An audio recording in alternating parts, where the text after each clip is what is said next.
Wow, we have a packed house. Good afternoon, everyone. Welcome, welcome. Thank you so much for joining us for today's conversation. I am delighted to be here, not only because I get to escape New York as it defrosts, but I'll also be joining conversation this afternoon with Rishad Tobaccowala, tech strategist, tech futurist, workplace futurist, and author of his newly published book, The Rethinking Work. Welcome. Thank you so much for joining us. Thank you for having me, and thanks everybody for coming. So you wrote this book. Why'd you write it? Why now?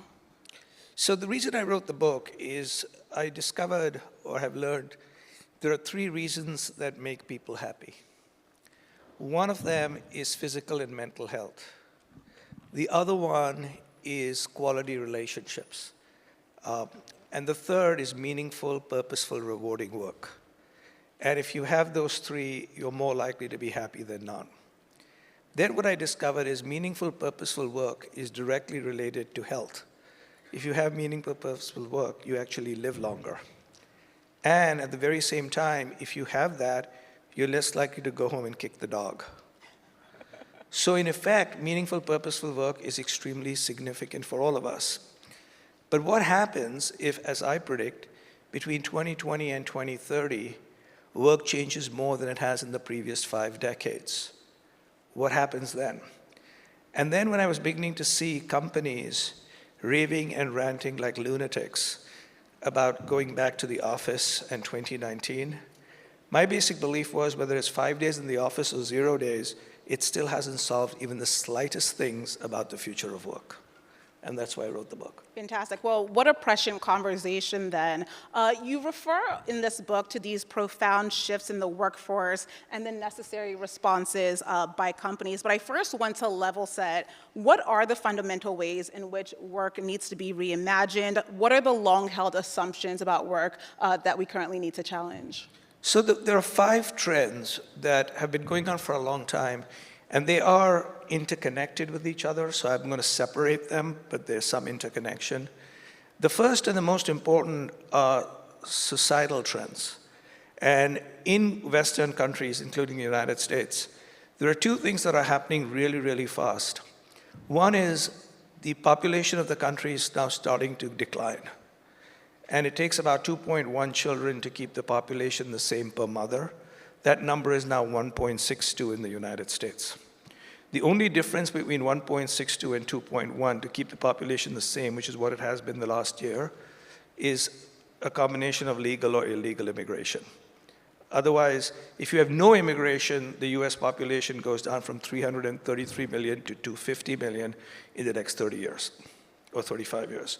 And no one is talking about that.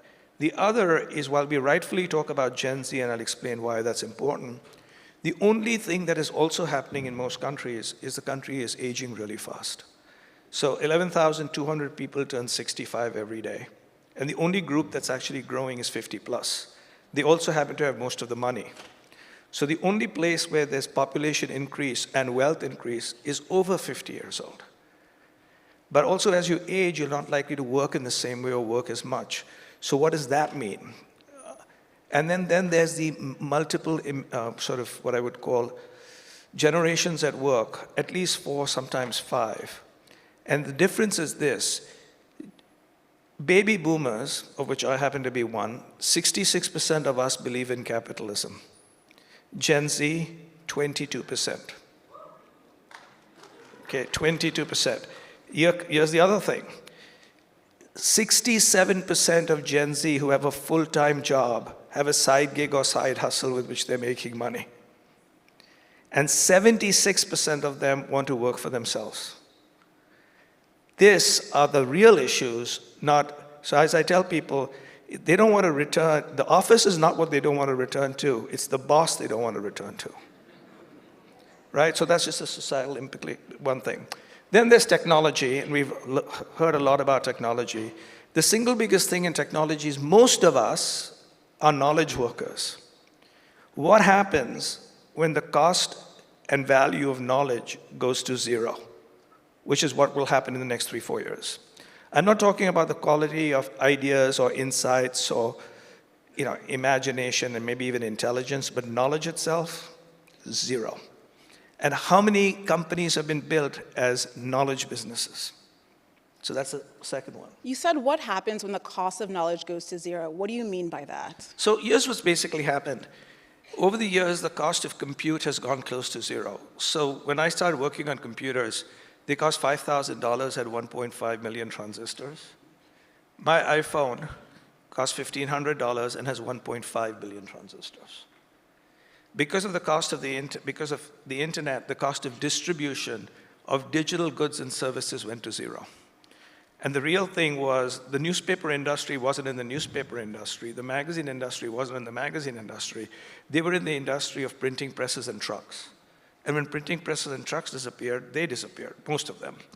Now what basically happens is if you actually see the rate of speed of doubling of AI capabilities, so Moore's law was every 18 months, AI capabilities 4 to 5 months. 4 to 5 months.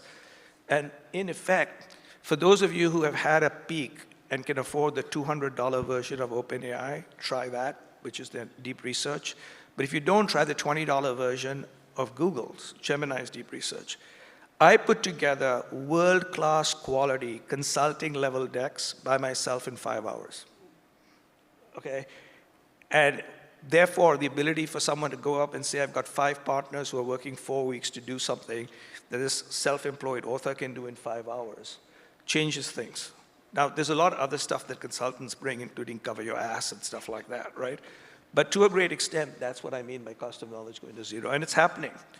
Yesterday, 2 days ago in Chicago, I had dinner with a person who's starting a one-person gaming company utilizing AI.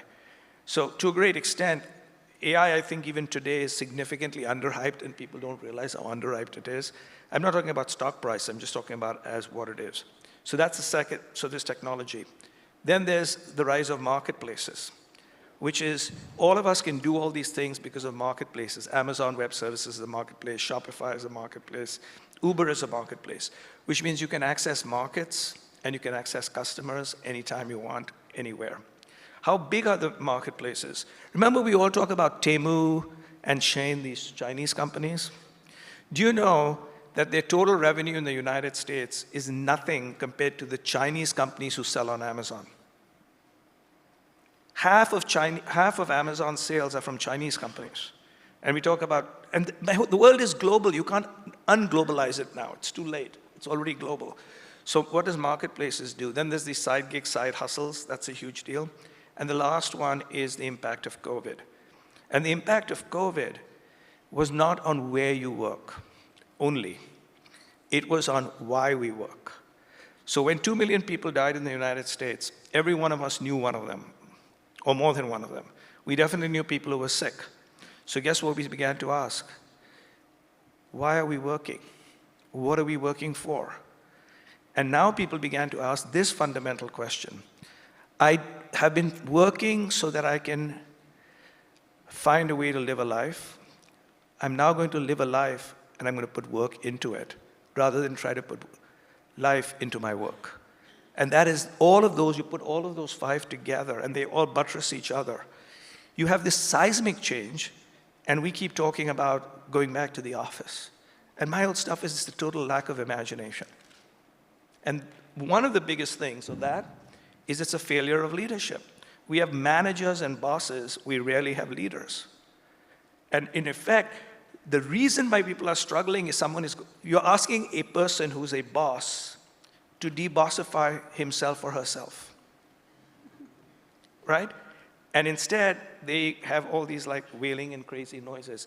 So that's one. I also believe we need significantly new types of employees besides freelance, contract, and Let me quickly interrupt you here because we're going to be delving into each of those points with a bit more granularity. You mentioned these various forces that are transforming, evolving the workplace, the future of work. Out of those 5, which would you say is the most pressing, especially for the business leaders in the room? Which one should they truly be prioritizing out of all the others?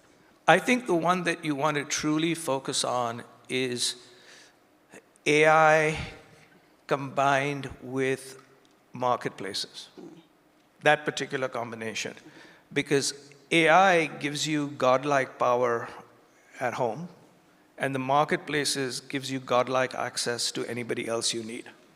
And that combination is where the real That is what's going to allow side hustles, side gigs. Everything is going to be because of that, which is you have godlike power. And that's what I really believe. If you look at more modern technology, most modern technology are godlike power allowing us to connect to. And so this is the key I would focus on, AI plus marketplaces. You've lamented a bit, just in these 10 minutes alone, that there seems to be too much of a focus on return to the office. But the fact of the matter is that a lot of companies are having discussions about how the physical workplace will evolve, how it will change. You've also said in your book that the physical workplace will change, so will the digital workplace. What do you mean by that? What does that look like in practice? So I think the question to ask, so I'm a big believer in something called in-person interaction. That's what's happening. See, I'm not. I'm a remote work evangelist. Okay. So I'm a big person in in-person interaction. But what I basically ask is, how much in-person interaction do you need? And does everybody need the in-person interaction? And when people say you go to the office for in-person interaction, so I worked for the agency businesses. So let me give you an idea of how much all the stuff that we say the office is supposed to do. So what is the office supposed to do? Creative brainstorming, relationship development, learning, and sometimes it's like you'll bang into somebody going to the water cooler. So those are the 4 reasons. Okay. When we wanted to do creative brainstorming, we went to offsites. When we wanted to build relationships, we'd go to bars and restaurants and coffee shops. When we wanted to learn, we'd go to Cannes and CES and South by Southwest. And everybody has their own water bottle, nobody goes to the water cooler. Bullshit. These are the stupidest reasons I've heard in my life, right? And by the way, when you look at what happens in most companies when people come in, most companies have reduced their real estate footprint by at least 20% over the last 5 years. And on average, they've increased their headcount by 20%, which means when people come back into the office, there's no place to sit. They have to do hoteling. They now have to travel for an hour, sit in this little thing where they have to hotel, put on something on their head so they can actually concentrate, look inside a screen, and pay $20 for a sweet green salad. You have to earn the commute. You can't mandate the commute. So my basic belief is you will need in-person interaction, but it will be depending on the level. It will depend on the type of job. When you're starting a company, you've got new people coming in, you might want them to come in a lot. But otherwise, you might not. If it's someone like you, you may need nothing. You say leaders have to earn the commute, and I love that framing. What does that look like? So what it basically is this, which is... I mean, years past, it was foosball tables and lunches, but I think you're going beyond that. Yeah, because the foosball table and all those things are really... That wasn't about culture. That was basically about creating cults. One of the reasons the technology companies want everybody to come back to the office is because without Jonestown, people don't drink Kool-Aid. So you've got to basically have a place so people don't realize that, yes, you're being fed and your laundry is being done, but your life is being sucked out of you, right? Now you actually sort of think and say, what the hell is going on? So to a great extent, those are like, you can go and get a foosball table at home, or you can do a virtual foosball table. What you want to do is when you come in, you want to have 3 key things happening. Things like a mini South by Southwest in your office. So you say once a month for 3 days, come in and there's going to be these. Mentoring sessions where you talk to mentors, right? Outside guests, actual pitching of work or other kinds of things. Stuff that there is a benefit to being together. But otherwise you don't bring people in. And I'm actually now working because of my book, I'm now talking to a lot of different people all over the world, and I'm going to actually start like a little YouTube channel, and one of them is with a leading designer who's showing me how they're redesigning spaces. I'm talking to Harvard professors who are basically retraining what training would look like. That's what we have to do. Rethink it from the ground up for a new age versus just impose yesterday's models on tomorrow. You say that the digital workplace will also evolve. I mean, during the pandemic, there was so much talk about the metaverse. It seems as though it's died down considerably. What are your thoughts? What will the digital workplace look like? I think the digital workplace, so there's a lot of studies that actually show that the digital workplace actually leads to greater creativity than the physical workplace. And now there's studies, people said Because the reason is you get more people looking at a problem than if it was a physical workplace. And this is like, again and again, it's now being proven. And there's a lot of studies. But part of it also is this. It's considered today to be a failed product. I just think it's a badly positioned, too expensive product. And for those of you who haven't used it, go to your local Apple store and put on a Vision Pro and ask them to show you the Alicia Keys rehearsal. Just see that. That is the future in about 3 years, not at $3,000, at $300 or less. You will be in the same place as anybody else in the world. And you won't know, right? And so to a great extent, the metaverse, so unfortunately what Apple did is they talked about it being spatial computing. It's a very expensive way of doing spatial computing. It's a fantastic way of doing spatial computing if you're like me in planes and you want privacy, but you look pretty stupid doing it even there, okay? But it's eventually, if you're at different places, you'll have this interconnection. You'll also basically eventually have the ability to do things in your own home where the technology in your own home will be better than the technology in the office. So let me give you an idea. It always was true that the internet and the computers were better at home than in the office. Do you know what's now better at home than in the office? AI. Right? There's not a single company I've gone to that isn't like a data-driven company where I don't have better AI as a self-employed author than they have. And there's a very simple reason. What do companies do? They decide on one AI provider. And then they want to make sure that it's safe for good reasons, so they use something that's 6 to 8 months old. What do I use? I use 6 of them. So I pay $20 for 6 times. And I use the most recent version because I don't need to worry about anything. So I have 6 times more capability, 100 times better, because in the 6 months it's become 100 times better. So I have better AI than P&G. So what are you talking about? And I'm at home. So wouldn't you want to connect me at home to another person at home, and we can do our own thing, thank you, more cost effectively than what you all are doing? That's one of the things that people aren't seeing. It's so upside down because the model is being so revolutionized. That's why I call it rethinking work. You can't think about it the same way. And part of it also is, we'll talk about that in another question about a new type of employee. I want to pivot quickly and in many ways circle back to what you'd mentioned at the top of this conversation, which is that in some ways, you know, the value of knowledge is inching towards zero. You said it in a far more astute way than I'm rephrasing it. I'm curious how you think AI will influence why people work. Do you see it redefining the very purpose of work? It will. So the first thing that's likely to happen, and it'll be in a different sequence. So initially, most companies are going to find they require about 20% fewer employees to do the same work. And that's already beginning to happen. And if you want to see an early indication of this, is check out Meta's revenue per employee over the last 3 years. So Meta's revenue has been climbing significantly, and its employee headcount has declined by 20%.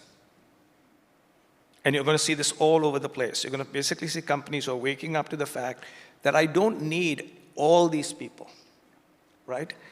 But at the very same stage, they will actually say, I do need all these skill sets, but I don't necessarily need 100% of them.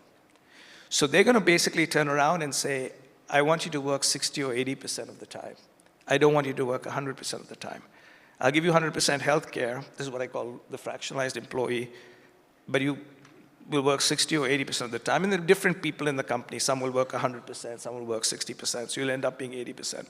But you have to basically do that because that's one. But what happens to us as an individual is now we suddenly have either forced upon us. For some people, they'll want to do it. They want to do a side gig. They want to slowly do less as they age. They want to look after aging parents, kids, whatever it is. Everybody will decide what they need to do. But you will have 5, 10, 15, 20, 30, 40% of your time, quote unquote, free. That's the part that people are going to revolutionize. That's where they're going to pick up. They're going to use AI to do new things. They're going to become gig workers. They're going to basically do a lot of they go back to school.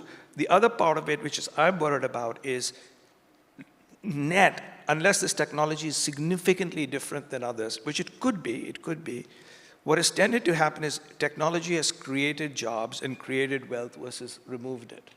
But what it has done so is it has eliminated wealth from some places and given wealth to other places. So you could get pretty rich working at Condé Nast in the past. You don't do that anymore, right? Because magazines aren't the model that they are. But what it will do is you can't go from here to there without training. So the other thing I look for is when this shift happens, we are going to have to train people on how to use these tools. Because if not, you're going to have people without the tools to compete in the future. I mean, there's a lot of hype around AI, deservedly so, but I do think that the technology is still relatively nascent. We certainly haven't hit its peak. There's a lot of use around AI. It's around productivity, around efficiency, around productivity, around efficiency. Do you think that AI will help to shift the focus from productivity to problem solving, to innovation? Do you agree with that premise? Yeah, so what happens is right now there are three. Most companies are talking about, for good reason, two types of benefits from AI.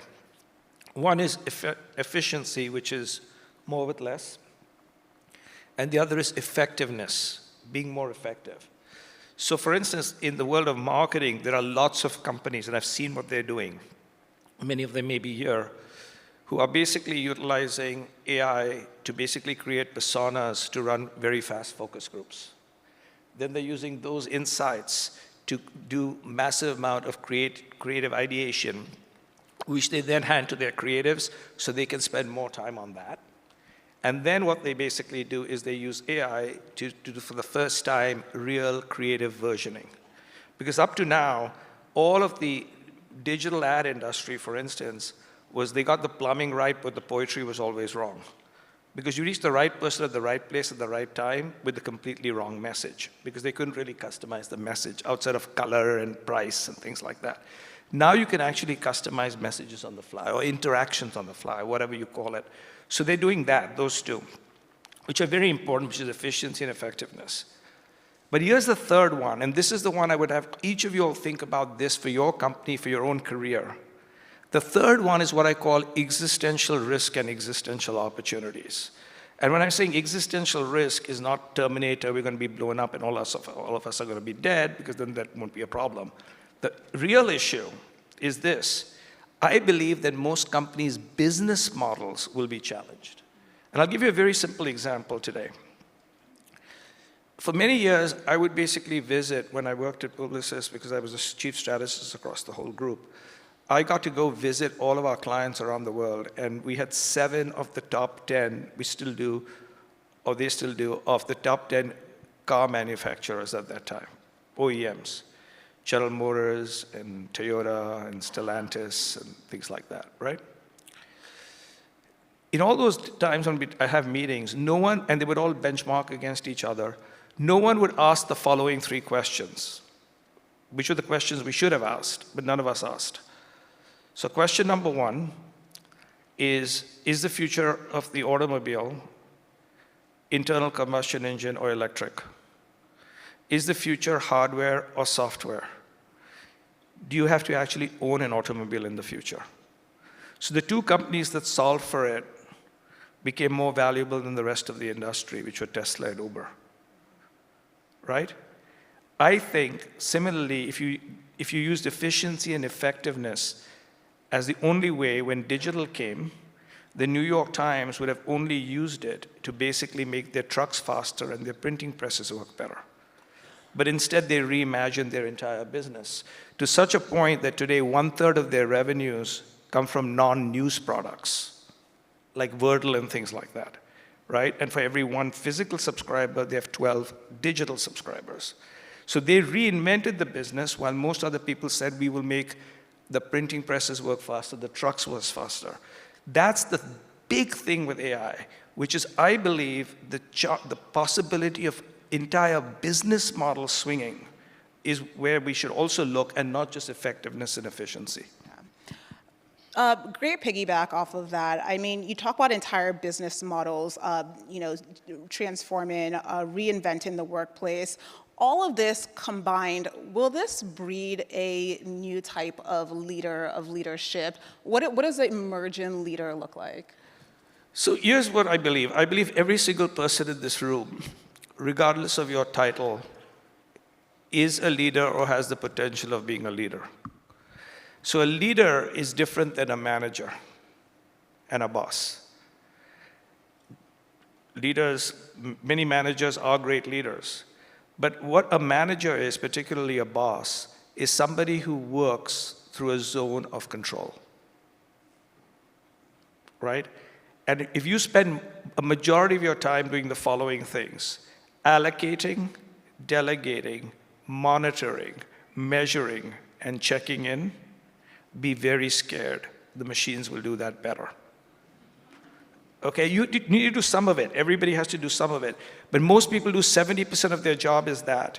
On the other hand, a leader is a zone of influence. Nobody needs to report to a leader. You can have a zone of influence. And what do people with zones of influence do? They build, they create, they make, they mentor, they guide. Right? So I ask everybody, look at your last 2 weeks. How much of your time are you doing the right-hand side versus the left-hand side? If most of your stuff is on the left-hand side, start doing some of the right-hand side. Because in effect, the other thing which will also happen is a boss with a zone of control thinks they have employees and they have jobs reporting to them. Okay, I'm going to give you this, which will make you think I drunk a lot at lunch, which I'm not, okay? I believe in the future there are going to be almost no jobs. There are going to be tasks to be done, outcomes to be driven, assignments to be completed. And you might say, what the hell are you talking about? Well, let me talk to you about music. Remember music?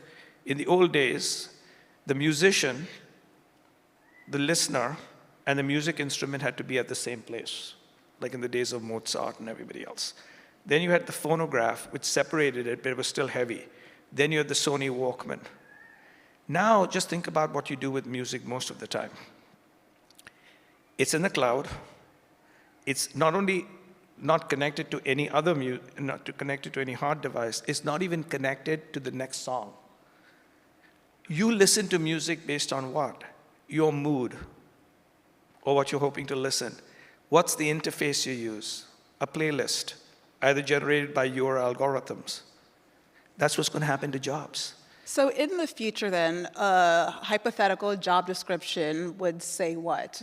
Looking for someone who can complete these Yeah, so what basically happens is every company will have tasks.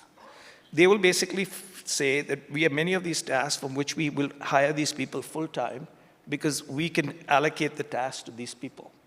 We will then allocate some people to other people who are what I call these different type of employees, right, called fractionalized employees. We're going to give others to contract workers. We're going to give others to AI. We're going to give others to different companies. So you're going to do work allocation. As an individual, one of the biggest things that I've suggested to everybody, I go to a lot of universities and I write on the Substack, and one of my most popular series is 6 pieces I've written called A Company of One. Every single person, regardless of how large a company they work in, should think of themselves as a company of one. This is the time where you, unlike what Carrie Underwood said about Jesus take the wheel, you have to take the wheel, okay? Your career, you're the head of HR and head of talent and development for your career. You will work with HR and talent and development, but your career. So what is a company of one? A company of one is not I, me, mine, right? It's actually 4 quick things, and this is what everyone will start focusing on. First, experience is going to be replaced by expertise. What are your expertise? What are the 3, 4 things you do really well? What's your expertise? That's number 1. And should that expertise be things that are uniquely human? It usually is uniquely human. So, I'll talk a little bit about future-proofing. With a lot of people, how do you keep your career in this world? So the first thing is you think of as a company of one. You think about, what is my expertise? That's number 1. Number 2 is you get known for being very collaborative, because you're going to plug and play with either alien life forms called AI or other people, which is 2.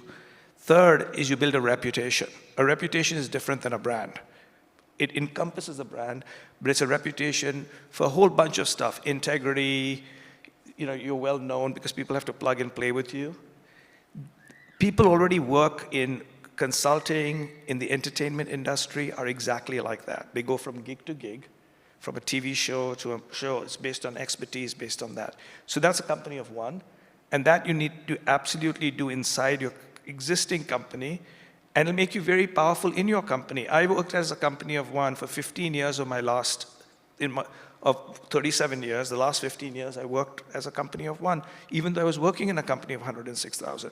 Because my whole stuff is I better have a skill set, I better be known for something, I better be collaborative with other people, and I'll get called into opportunities.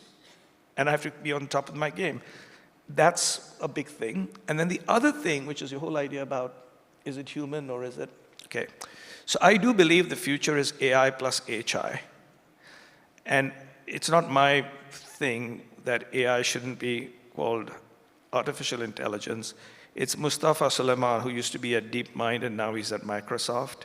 At a TED Talk, he basically said, think about AI as an alien intelligence. It's not a human, but it's not a machine. And increasingly, it'll feel very alive. It already does. People fall in love with it and all kinds of stuff. Okay, so that's one thing. But for us, it'll be, what do we do? How do we embrace it? How do we adapt what we're doing? And most importantly, is how do we complement it? Well, first, quick reminder that we are going to be taking audience questions, so begin to think that through as we continue this conversation. You think that the jobs of the future, well, there won't be traditional jobs, the way we see it now in the future. I'm curious whether you also think, or you, as you look in your crystal ball, envision a future wherein companies go bossless, wherein managers kind of go by way of the dodo bird and become obsolete or extinct. So obviously, what I'm putting forth is that in the world that there'll be lots of different companies. There will be jobs, but the jobs will be thought about differently, but it'll be very different. There are companies who are starting to work. Obviously, if you work for yourself, you're a bossless company or a one-boss company or a leader company. Now, 6 million companies will launch this year in the United States, more than ever. So more and more people are doing it for themselves, and sometimes on the side. That's one. But there are big companies. In Las Vegas, it didn't actually work out. Originally, Tony Hsieh tried to do it at Zappos with this thing called holacracy. Now they're doing it at companies like Bayer.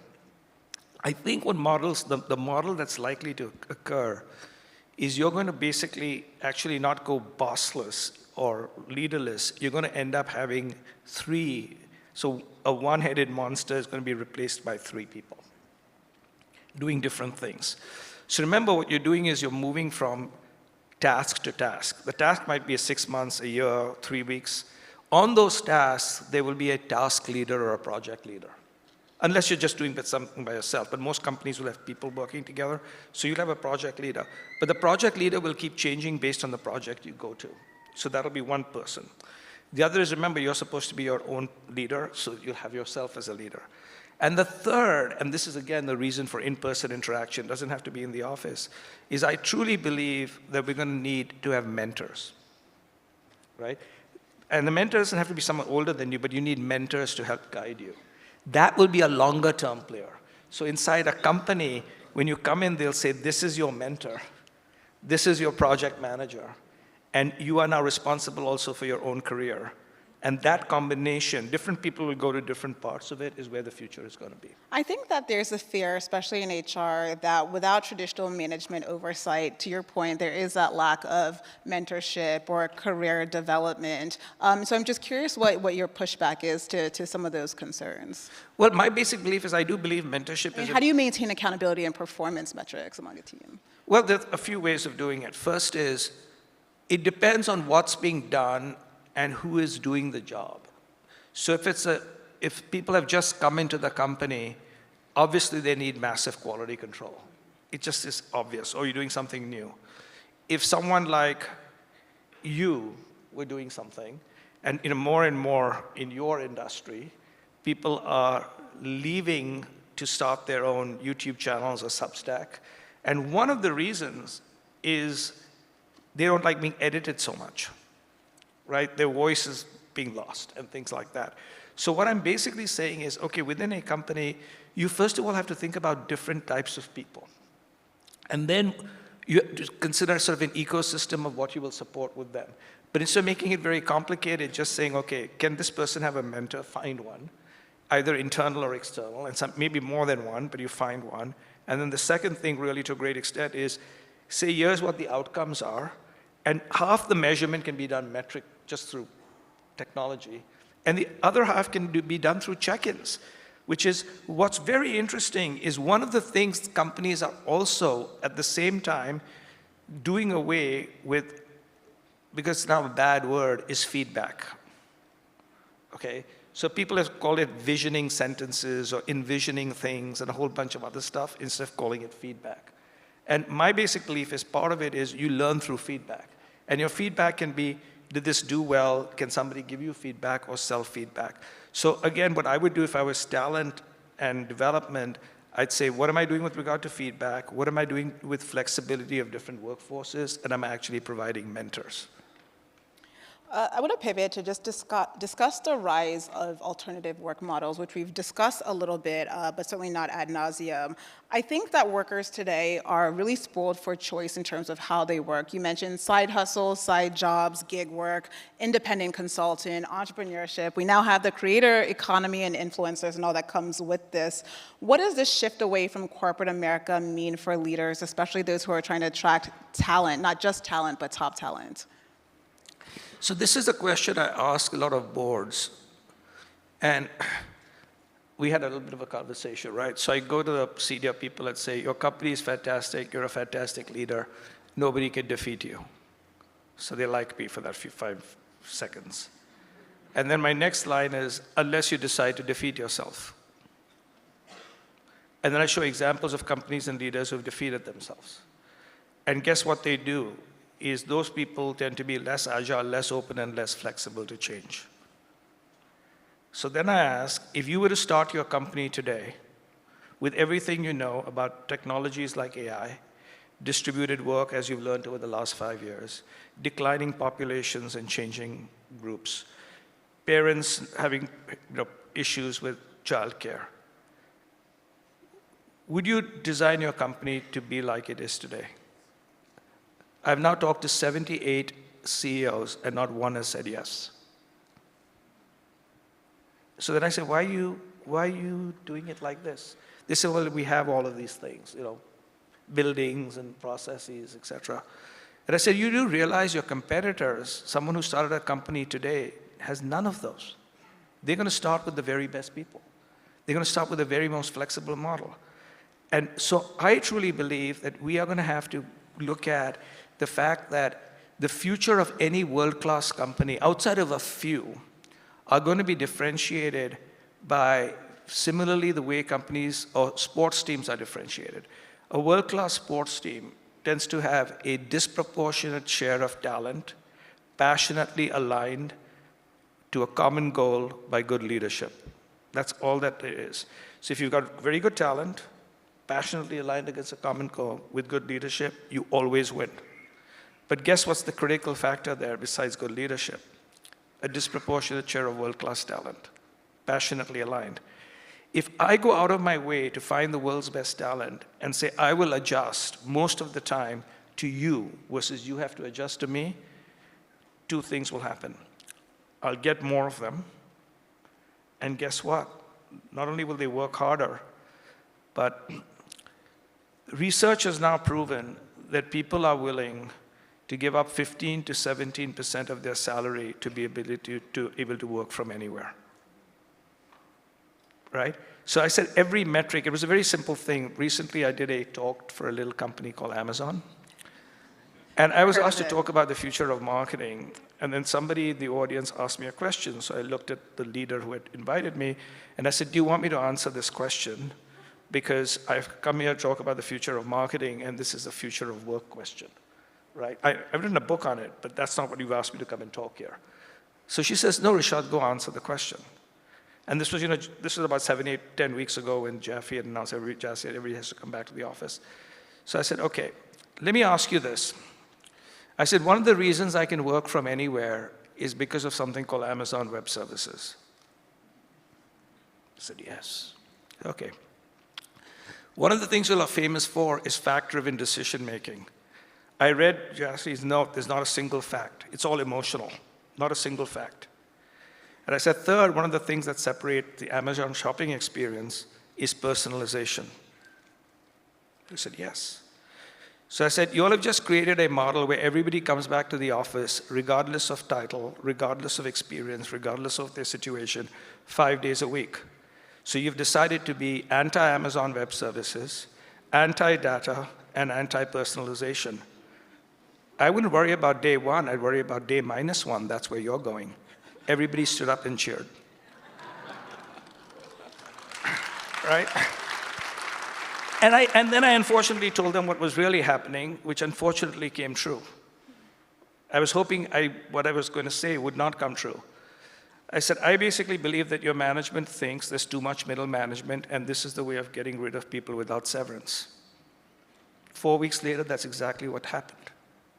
And that's what I basically say. All these companies that go around talking about culture of trust, I said, you aren't even speaking truth to your people, and then you think you have a culture of trust. You are a big proponent of fractional work, of job sharing, which isn't new, but it's certainly become far more accelerated during and post-pandemic. What's the benefit there to allowing people to pursue their side jobs, their side hustles, while maintaining a full-time job? You seem to be quite a big supporter of this. Yeah, so it's very simple to do, first of all, because I actually did it in my company, so I know it's doable. So here's what you do. At the end of every year, just like people get HMO, PPO choices, you ask people, next year would you like to work 60%, 80%, or 100%? We're not guaranteeing you'll work 60, 80, or 100%, but tell us, 60, 80, 100. Then you look at demand, client demand, everything else, and you say, you get this, you get this, you get this. So what are the advantages to me as an individual? As an individual, it basically allows me to do my regular job and look after the rest of my life, or learn new things, or run my side hustle and side gig, as long as it's not in competition with what my main person is. What is the opportunity for the company? I retain and attract world-class talent because of that. Number two, I can now increase or decrease my headcount without layoffs, which is really interesting, right? And third, it is aligned with declining and aging populations.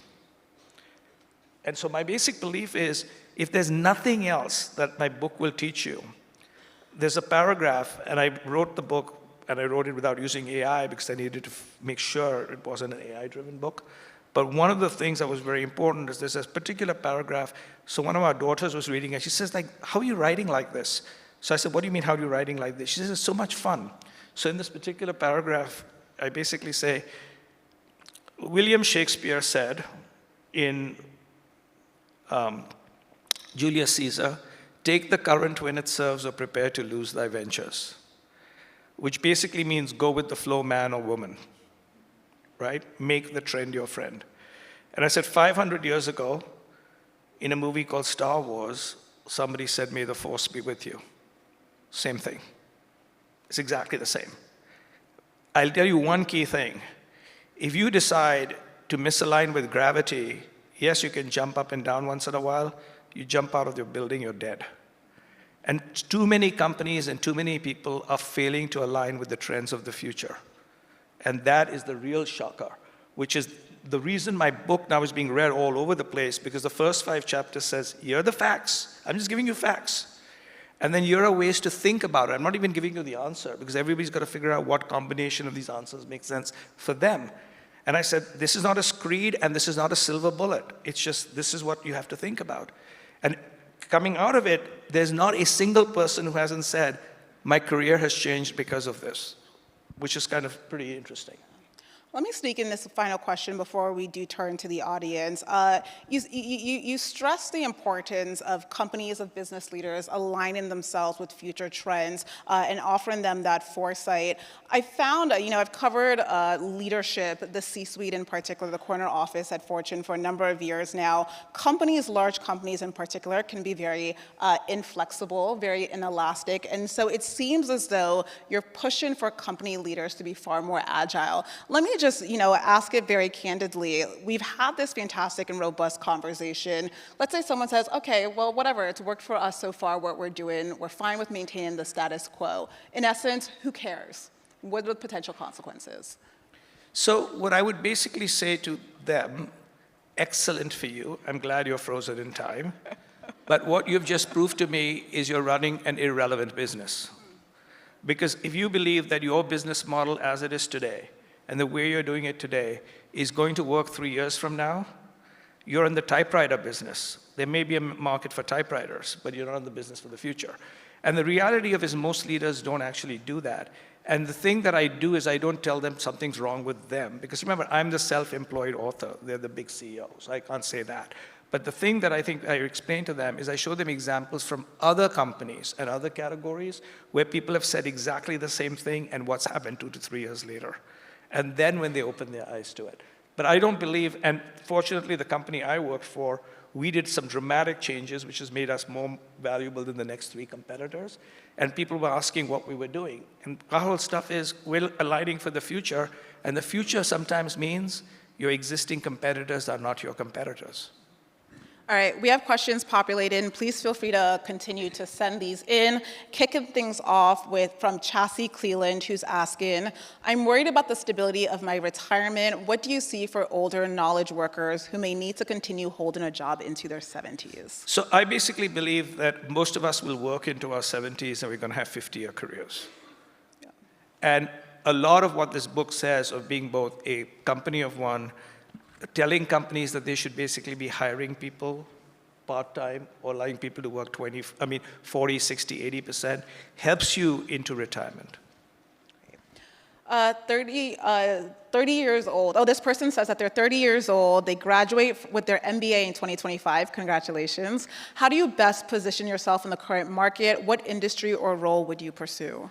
Here's what I would do. I would actually build six skills, and then figure out what you're passionate about, what you're good at, and join that industry. But these are 6 skills that everybody should pick up, which I call the 6 C's. 3 are your own. Cognition, which is spend an hour every day learning, because the day you aren't learning, you're falling behind. 2 is curiosity, and 3rd is creativity. Because those 3 things will actually complement this AI stuff. Yeah. The other 3 are because you're going to work with other people, it's collaboration, and convincing skills, which is sales skills, if everybody has the same knowledge, and something really, really old school, which is communication, writing and speaking. That's where the future is going to be, because it's going to basically make sure you're an expert, you can work with other people, and you can do things which are AI plus HI. Yeah. Another audience member is asking how to be a mentor for Gen Z employees in a remote job. The way you mentor for Gen Z employees in a remote job is you basically sort of recognize, you can talk to them, and they, through the, more, in fact, utilizing this when they're basically available. But you mentor them in 2 ways. One is by telling them stories, but remembering in the heart of what they're particularly interested is, in addition to money, fame, and power, which all of us are interested in, and purpose, values, and connections, which we're also increasingly interested in, everybody, but particularly young people, are interested in story, freedom, and growth.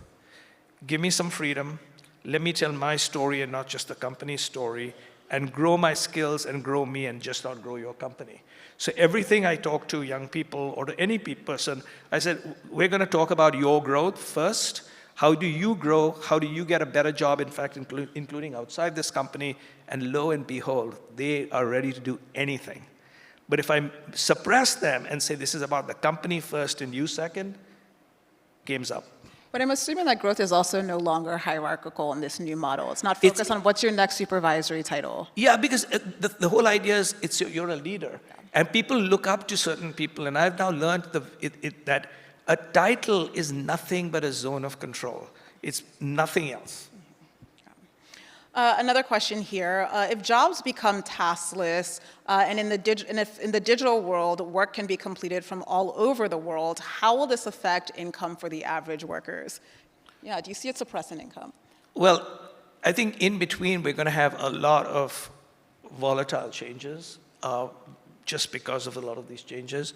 But there'll be 2 or 3 things. In the United States, the biggest problem really is the lack of world-class portable health care. okay? Because right now, unfortunately, healthcare is related to a company. If you could get actually world-class healthcare, it would significantly improve the US economy because there would be massive amounts of mobility.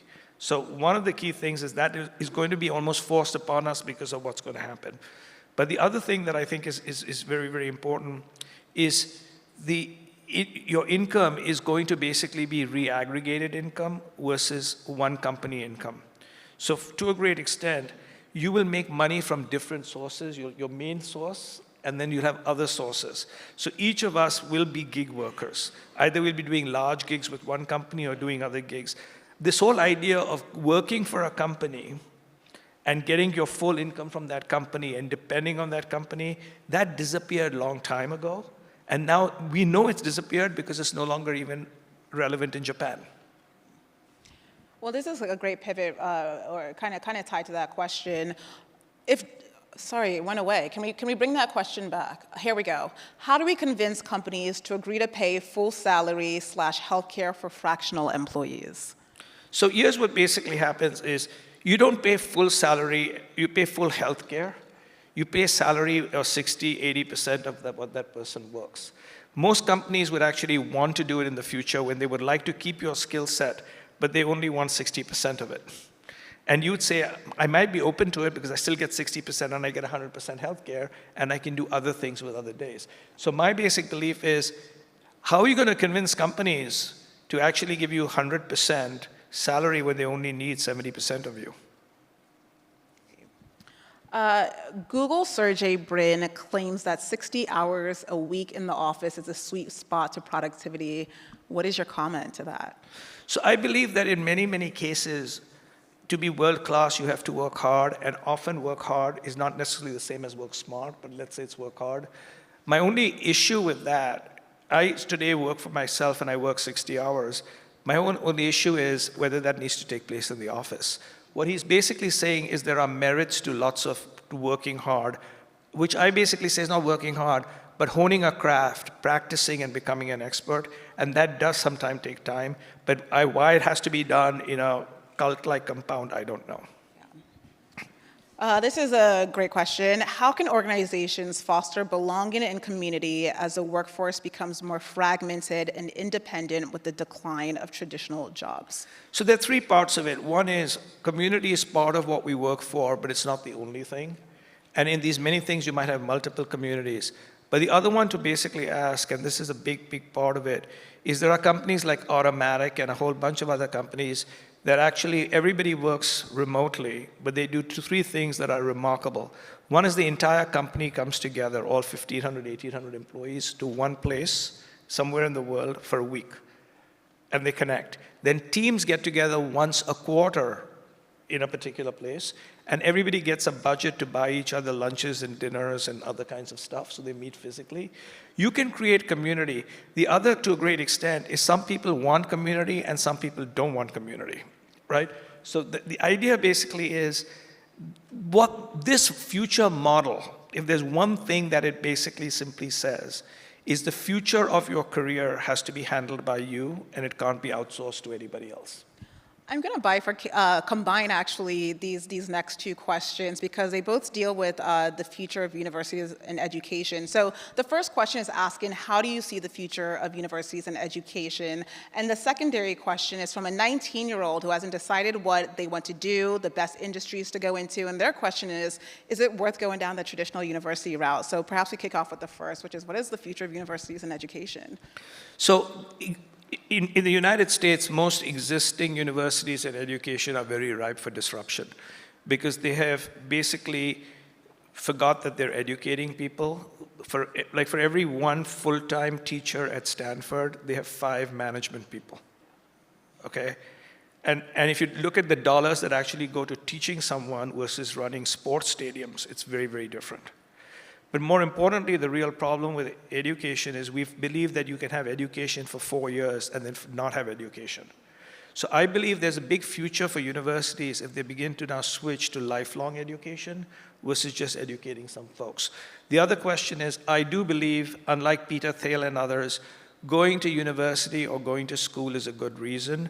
There are 2 reasons. One, there's a little bit of what is sort of a Scott Galloway calls Hermes quality some sort of like branding. But the other one is one of the things we all have to deal with is people and building relationships and people and networks. Universities do that very, very well. We talked about uniquely human skills. Someone is asking which of these uniquely human skills will be most valuable as AI takes on some of these routine and rote tasks. There are 4 of them that I believe. So when I say AI plus HI is human intelligence, which will be interesting. But the 4 that are most important are human intuition, human insight, human imagination, and human invention. Because at the current state, even at the state-of-the-art hallucination, it hallucinates, it doesn't invent, right? So those are the 4. Yeah. A leader is asking, how can we support workers whose roles are being replaced by AI and who are unprepared for technology? And then as a follow-up question to that, they ask, obviously this is very anxiety-inducing, thinking about AI, taking one's jobs. How do you help support their mental health that stems from some of these job loss threats? See, I think it is difficult. It is challenging. This is not easy. But one of the things is to recognize that over time, every previous technology stuff has created many more jobs and opportunities. That's number one. It's always been true. And in my book, I show you studies that say because of computers, there'll be 40% less jobs. That never happened. Every time something comes in, people say that, right? So I say just because Photoshop came in didn't mean there weren't art directors. So that's one thing. But what it does say is you must, think about different income streams and think about continuous education. And therefore, the biggest thing with anxiety is part of it comes from loss of control. So my whole stuff is do these things to get some control in your life. I'm going to ask you a spicy question. Someone asks, or someone comments, the scenario you describe indicates labor precarization and increase in inequalities. Should we fear a major social, political, and economic collapse? So I'll give you 3 thoughts here. One is my basic belief is regardless of what you sense and feel right now, I believe that power is moving to talent versus capital. You do? Yeah. I believe, in fact, what you're seeing is the last screaming of bosses. And when people start yelling and shrieking very loudly, it's the beginning of the end of that class. That's all I'll say, okay? Make no mistake. And if you want to just see, it, people say, okay, I'm not here for a particular thing, but people say I'm against DEI. I said, okay, don't say you're against DEI. I want you to spell it out. You're against diversity, equity, and inclusion. Say that. That's what you're against, okay? And I said, do you happen to know that Caucasian people are a minority under 21 years of age? And maybe DEI is for you, okay? It's like bullshit. My whole stuff is like, what are you talking about? World-class people want to work world-class people, and they come from all over. The reality of it is, for every 1 person in the United States, there are 19 talented people outside. Yeah. Well said. Someone's asking, do you think people spend too much time on meetings? Is this a waste of time? How should companies change it? Yes, I believe that most of the time that you go into meetings, they're not meetings, they're called stare-a-thons. So in my first book, I have an entire chapter, and in my Substack, which you can read, it's completely free, rishad.substack.com. I have a thing called Rethinking Meetings, like rethinking work, which is very popular. When you go to a meeting, what do you actually do? You do a stare-a-thon. You look at a screen of an Excel spreadsheet that has been pre-cleared before. You look at your computer, or you look at the phone that you've got on your knee, and that's how you spend your time. My belief, a meeting should have no technology in it, just conversations. Try it. That's actually important. Yeah. Let's end with this one from Sean Collins. Going forward, what does quote-unquote top talent look like? I think what top talent looks like is a combination of those 6 skills of curiosity, creativity, etc. There are also 4 which are very important. A recent piece I wrote was called Old School Cool, and I talked to 5, 6 leaders. I have a podcast. I was listening to them, and they all say the following words, and they're a little old school these days. Integrity, principles, trust, truth, and kindness. Try it. That's the future. Rishad, this has been such a thought-provoking conversation. Thank you so much for your time. Thank you.